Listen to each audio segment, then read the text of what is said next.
जी। अब हमारे पास है कि हमारे पास एक यूनिवर्सल सेट है, आप इसको यू से डिनोट करते हैं। अगर आप इसमें साइज कर सकते हैं तो इसमें कोई इशू नहीं है। X such that x is integer between 1 and 10। अच्छा सर, ये जो यूनिवर्सल सेट का सिंबल है वो काफी अजीब सा है। अजी वो अब वाला करने की जरूरत नहीं है जो आपने शो नहीं, किया नो है। नो नीड, आप यू से भी शो कर सकते हैं, कोई ऐसा मसला नहीं है। अगर आप इस तरह चलें करना ठीक है। चाहें आप यू से कर सकते हैं, no problem. Is it clear? तो जी सर ठीक है। एक्स है इंटीजर 1 से 10 तक, और 10 जो है ना वो इंक्लूसिव है। इट मीन डेट हमारे पास जो नंबर्स होंगे यूनिवर्सल सेट के वो कौन से होंगे, 1 से लेकर 10 तक कंप्लीट होंगे। जी। इंटीजर बिटवीन अच्छा, वन भी इंक्लूडेड है? Does ten not. तो इंक्लूडेड है, वन भी इंक्लूडेड है? जी 1 इंक्लूड होगा बेटा। ठीक है। 1 2 3 अप टू सो ऑन 10 तक हमारे पास यूनिवर्सल सेट है। List of element of set A as a okay, and A x such that x is a prefect square, और हमारे पास एक A सेट है जो कि प्रीफेक्ट स्केयर है। आप अंडरस्टूड बात है कि ये जी प्रीफेक्ट स्केयर सिर्फ 1 से 10 के दरमियान जितने प्रीफेक्ट स्केयर है हम उसी को राइट डाउन करेंगे। लाइक दैट 1 बिल्कुल। Is prefect square, 4 is prefect square, and okay. 9 is also prefect square. ठीक हो गया। फर्स्ट पार्ट इसका ये कहता है कि आप ये ड्रॉ करें कि एक आप लाइन ड्रॉ करें जो कि सेट ड्रॉ कर लेते हैं। फर्स्ट पॉइंट जो हमने ड्रॉ कर लिया ऑलरेडी, उसने कहा list all element of psi and E is in the set notation, जो हमने ऑलरेडी लिख लिया। Draw Venn diagram to represent the set A and अपना यूनिवर्सल सेट ए। अब यूनिवर्सल सेट के लिए डायग्राम में याद रखना जो होती है बेटा, वो आपके पास रेक्टेंगल शेप होती है। क्या होती है वो? Rectangle shape. Rectangle. Like that मैं इसमें कह सकता हूँ कि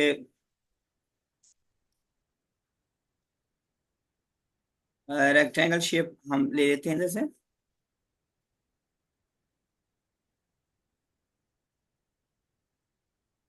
ये हम कह सकते हैं रेक्टेंगल शेप है। ठीक हो गया। और जी ए सर। जो होती है हमारे पास वो सर्कुलर शेप होती है। अगर ए हम बात लेते हैं तो हमारे पास आ जाती है सर्कुलर शेप। ठीक है। अगर हम कोई एक सेट ए लेते हैं,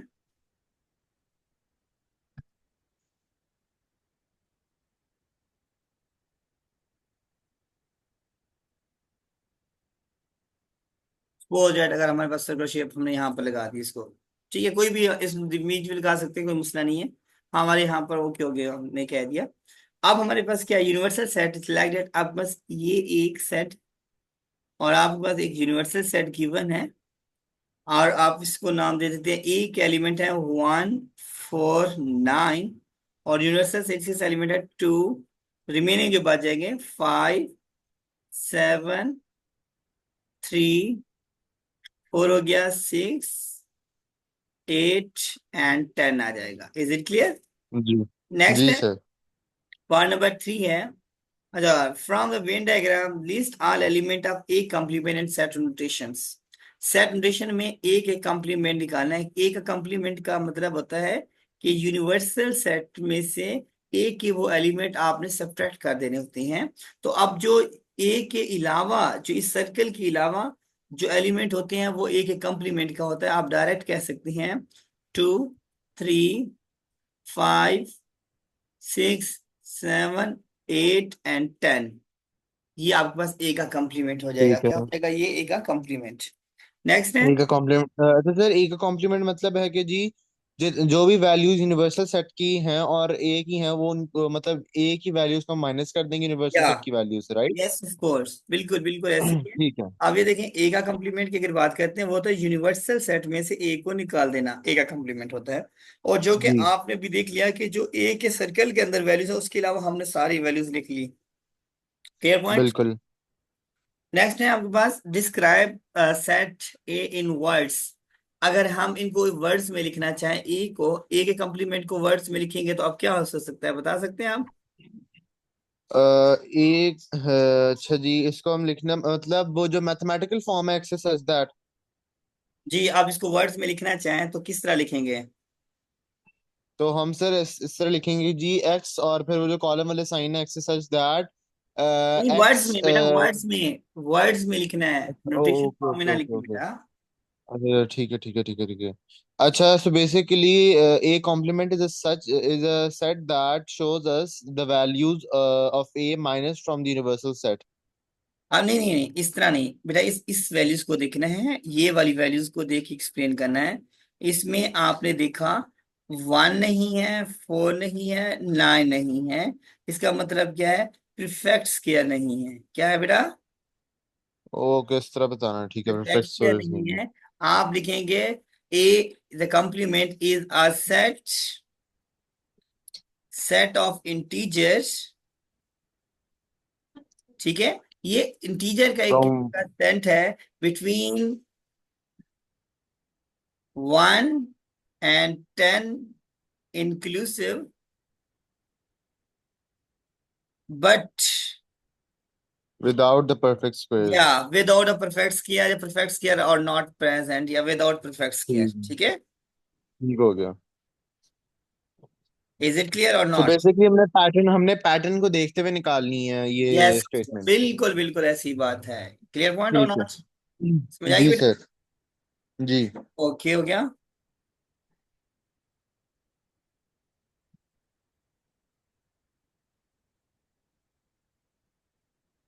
ओके, नेक्स्ट हमारे पास अब इसकी वर्क वर्क एग्जांपल नंबर 4 है, प्रैक्टिस नंबर 4 में वही बात है बेटा।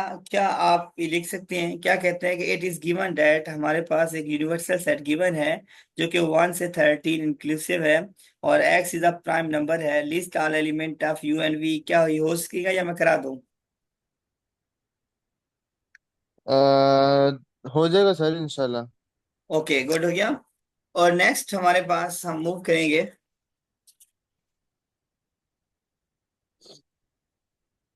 प्रैक्टिस नो 5 पे। आ जाए प्रैक्टिस नो 5, हमें ये कहता है प्रैक्टिस नो 5 पी एन 5 के इट इज गिवन डेट सी, आपके पास एक सेट गिवन है। सी जो है वो बेटा आपके पास है 1 2 3 4 5 6 7, और आपके पास एक डी सेट गिवन है, वो है आपके पास 1 3 5 7। और आपने draw Venn diagram to represent the set C and D. C और डी सेट को रिप्रेजेंट करना है, वेन डायग्राम का ड्रॉ करनी है।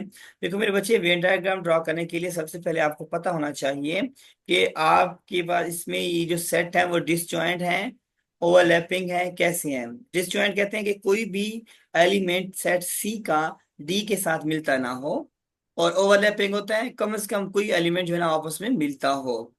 लाइक दैट ये जी आपके पास है 1 1 इधर भी है, इधर भी है, 3 इधर भी है, इधर भी है, 5 इधर भी है, आपके पास इधर भी आ जाता है। और इसी तरह आप देखती हैं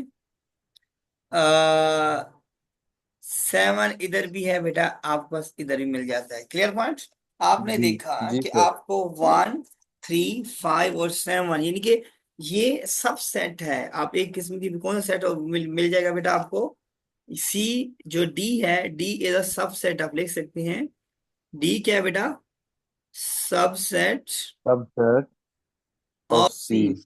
every element of D contain in C, every element of D contain in C. जब इस तरह का सेट सी। हो तो फिर हम किस तरह रिप्रेजेंट करते हैं बेटा? अब वैसे आमतौर पर जो सबसेट होते हैं, आप सर्कुलर टाइप्स इसको डायग्राम होती है। यूनिवर्सल के लिए मैंने आपको बताया था उसके लिए होते हैं, बट दूसरे के लिए बेटा सर्कुलर टाइप्स होती है। अगर सपोज मैं एक ठीक है सर्कुलर क्या। टाइप्स बना लेता हूँ लाइक दैट, एक सर्कल है, उसके बाद एक छोटा सर्कल और हम ड्रा कर लेंगे।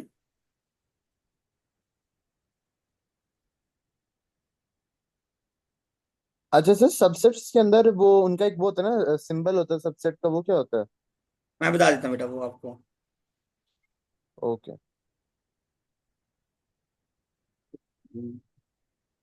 सिंबल के बेटा बताता हूँ।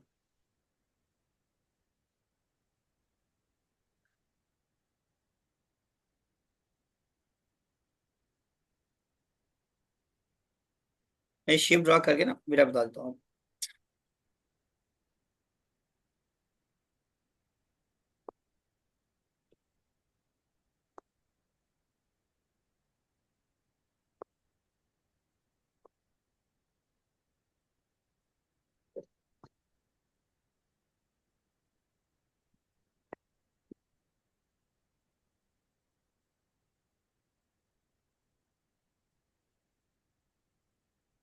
ये कहते हैं। अब सबसेट का सिंबल है, देखो दो होते हैं, एक होता है आपके पास सी, सी, अच्छा। सॉरी आई एम सॉरी, आपका डी है।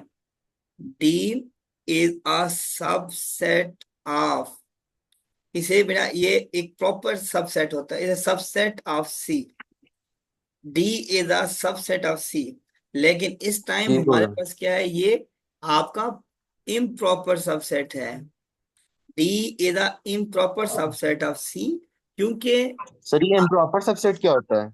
वही बता रहा हूं। इम्प्रॉपर सबसेट ये होता है कि डी के हर element, every element of D contain in C, and हाँ। every element of C contain in D। समझ आ गई कि डी अच्छा। के हर एलिमेंट सी में हो और सी के हर एलिमेंट डी में हो, उसे कहते हैं इम्प्रॉपर सबसेट। प्रॉपर तो सबसेट प्रॉपर सबसेट। डी के सारे एलिमेंट सी में हो, बट सी का कम अच्छा। एक एलिमेंट ऐसा मिले जो डी में ना हो, इसे कहते हैं प्रॉपर सबसेट। अभी हमारे पास ये ये प्रॉपर कैसे पॉसिबल सबसेट है, होगा? ठीक है।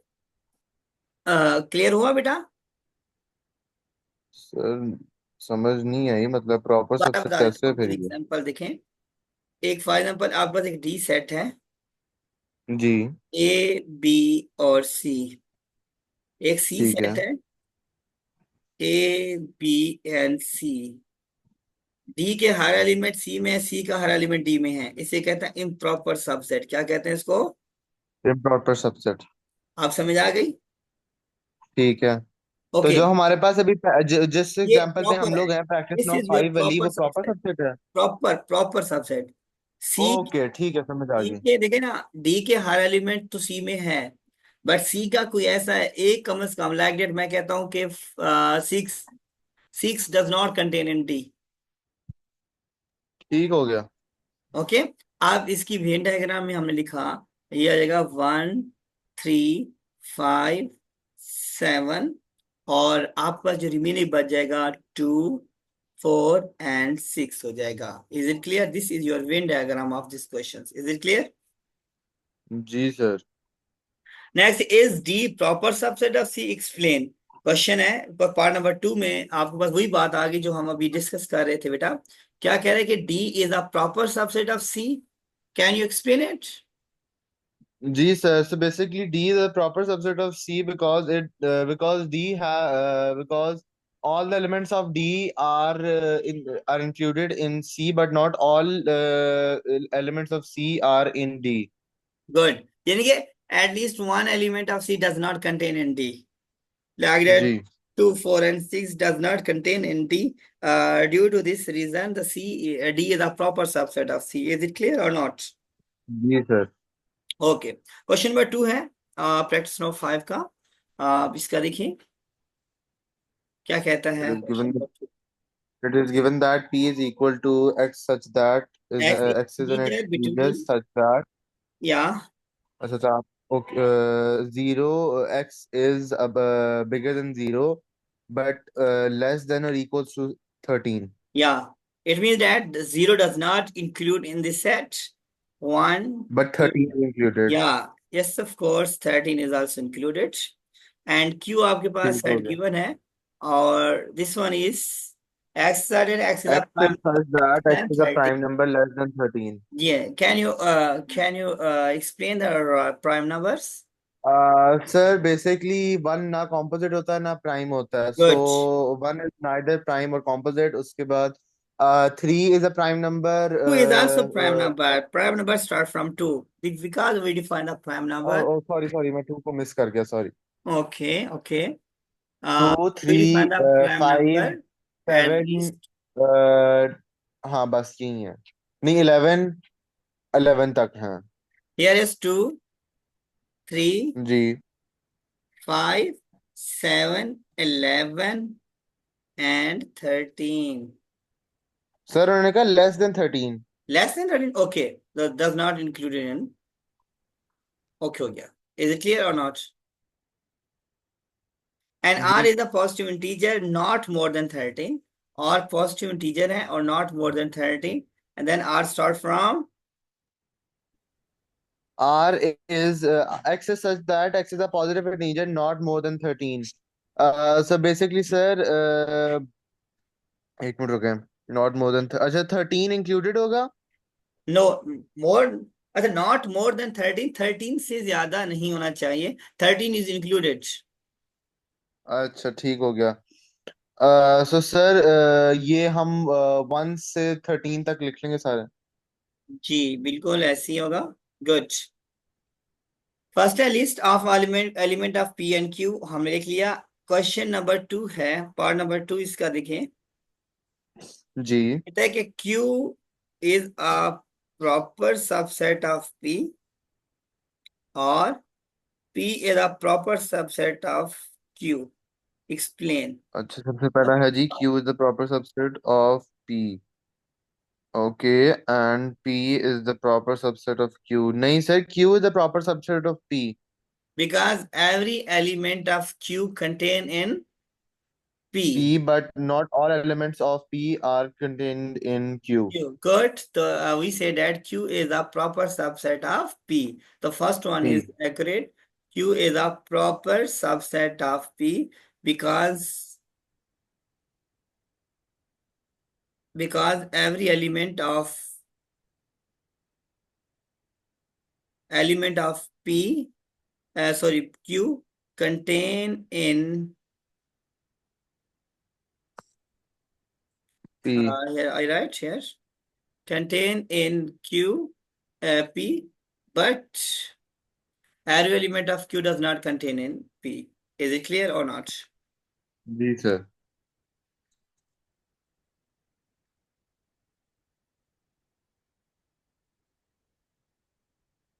P does not contain in Q. Okay हो गया। नेक्स्ट पार्ट नंबर 3 है, list all element of R, hence state the relationship between set R and P. R and P, can you explain the relationship between R and P? R and P के दरमियान में जो relation है जी, अच्छा एक minute, one just two. Wait, one more thing, can you explain that positive integer में zero is included और नॉट? नॉट। नहीं, मैं वही कहने लगा था, नहीं होता I think not. So. Okay. तो ठीक है। सो आप बेसिकली बताइएगा। Sir, P and R the improper subset of each other. Good. P and R is an improper subset of each other because every element of P contain in an R and part number इसका जो all elements of R contain in P. good. Is it clear or not? हम जी sir. कहेंगे P is a proper subset of R. Is it clear or not? जी sir. Okay. Next आपके पास है list all the subset and proper subset of the following sets. We have given us some sets, then we can also write the proper subset and improper subset like get practice now. Next previous practice now है page number 403 पर हम देख कर रहे हैं बेटा। अगर हम इसको देखते हैं तो अब एलिमेंट को लिस्ट करने का मेथडोलॉजी क्या हो सकती है आपको मैं समझा देता हूँ बेटा। ठीक है, it's very easy methodology that we utilize. Okay. जी First, सर। जी, first of all, we see that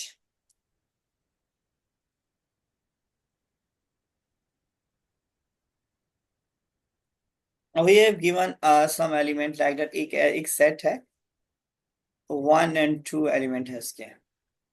याद रखना इसका जो मेथडोलॉजी होती है, हम लिखते हैं 2 की पावर n। एस एलिमेंट कितने बनेंगे, सबसेट कितने बनेंगे, ठीक है। 2 की पावर n। n से मुराद है नंबर ऑफ एलिमेंट, n से मुराद क्या होता है बेटा, नंबर ऑफ एलिमेंट। क्या होता है बेटा, नंबर ऑफ एलिमेंट होता है। Is it clear? आप मेरे बच्चे आप देखते हैं 2 की power n is equal n is the number of element है। आप सबसे पहले सबसेट इसका निकालेंगे, होता है एम्प्टी सेट। फिर आपने लिखना है सिंगल में, फिर आपने लिखना उठता है हूँ। क्लियर पॉइंट और नॉट, जी सर। कंबाइन करके लिखेंगे। और ये आपके पास बन जाएगा तमाम सबसेट। क्या बन जाएगा बेटा? ये सारे सबसेट तमाम बन सबसेट। जी। अब इसमें प्रॉपर और इम्प्रॉपर क्या होते हैं बेटा? ये वाले एलिमेंट सारे आपके पास प्रॉपर होते हैं। ये कौन से होते हैं बेटा? ये होते हैं प्रॉपर अरे सबसेट। मैं वॉशरूम से फिर आया एक मिनट। और यस, दिस सर वन। मैं वॉशरूम से बोलूँ। ओके, वाले से स्टार्ट किया हुआ था। अगर आपके पास सपोज दैट एक सेट ए गिवन है, उसके एलिमेंट हैं 1 2 3 4, तो नंबर ऑफ सबसेट कितने बन जाएंगे? 2 की पावर n होता है, फॉर्मूला अप्लाई करें, 2 की power 4 is equal to 16 element जो होंगे वो आपके पास बन जाएंगे नंबर ऑफ सबसेट के। और 16 एलिमेंट कैसे बनते हैं, थोड़ा सा मैं एक्सप्लेन बता देता हूँ बेटा। सबसे पहले होता है एम्प्टी सेट, और उसके बाद 1 के साथ ताल्लुक होता है इनका। 2 इंडिविजुअल नंबर, यानी सेपरेट सेपरेट नंबर होगा एक। उसके बाद आ गया बेटा 1 2। उसके बाद आ गया 1 3। जी उसके सर। बाद आ गया 1 4। उसके बाद आ गया 2 3 एंड 2 4, 4 3, 3 4। 4 3 लिखेंगे, रेपिटेशन नहीं होनी चाहिए सेट के अंदर। ये हो गया। उसके ठीक बाद है। फिर वाली टाइम्स होती हैं लाइक दैट। आपके पास आ जाएगा 1 2 एंड 3। उसके बाद आएगा 1 2 एंड 4, 1 सॉरी, ठीक है। 2 3 एंड 4। लास्ट में होगा 1 2 3 एंड 4। आप इसे काउंट करेंगे 16 बनेगा। 1 2 3 4 5 6 7 8 9 10 11 12 13 14 15 एंड 16 होना चाहिए। कौन सा क्वेश्चन मिस हुआ है हमारे पास? 0 था, 1 2 3 4, ठीक है। 1 2 था, 1 3 था, 1 4 था, 2 3 था, 2 4 था, एंड 2 3 2 4 एंड 3 4, ठीक है। 1 2 3, ओके। ओके, 1 2 3। आपके पास जो मिस हुआ है इधर से सीक्वेंस हमारी चेंज हुई है, जिसकी वजह से मिस हो गया। This one is 1 2 3। नेक्स्ट आपके पास आएगा 1 1 2 3 1 3 4, 2 3 4, और आपके पास बन जाएगा 1